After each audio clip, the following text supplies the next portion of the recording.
Join, wager, cash in, and get a $125 bonus. Sign up now at tvg.com.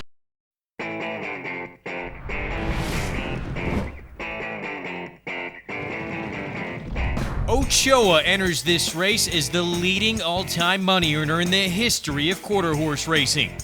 He won the All-American Futurity at age 2 and the All-American Derby at age 3.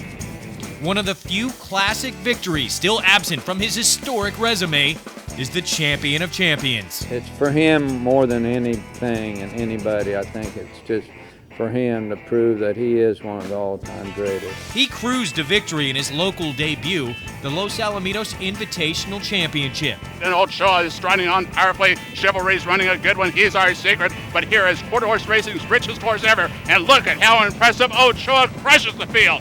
It was probably one of his better efforts of his career. Last to Fire ran away with the competition in the Go Man Go handicap and figures to present the strongest challenge to Ochoa.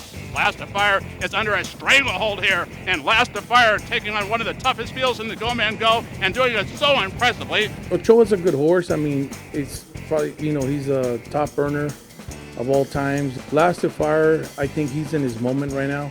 He's running good, he's strong. I think if we get a break before Ochoa, I think he's going to come back. He's going to try to get us at the end. So I really think that it's going to be a race between those two horses. Matabari has a knack for always showing up on the biggest days. She's prevailed narrowly in both of her 2 stakes attempts thus far, including last year's $2 million Futurity and the rich Los Alamitos Super Derby. And Matabari, O'Toole Hero, Scoop of Sunshine, Scatmandu on the outside. Matabari wins it over Scatmandu. She didn't break that good for the Charleston Super Derby, and she just got up and barely won. For the $2 million, she got up and barely won. So she doesn't want to get beat. Trainer Eddie Willis will saddle 2 horses, including All-American Derby winner Feature Hero.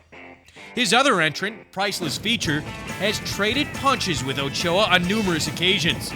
Earlier this season, he defeated the multiple champion at Remington Park. It is Priceless Feature still on top. Ochoa now with a late kick, still inside a toss-up. Priceless Feature trying to hold on. Priceless Feature. He's the best horse in the nation, in my opinion. He looks like he's really ready to run, and I'd like to beat him again, but it's going to be really hard.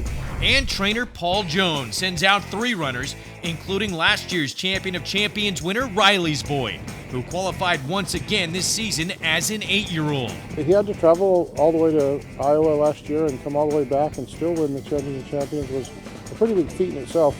This year he got to stay home, so he hadn't had all the traveling.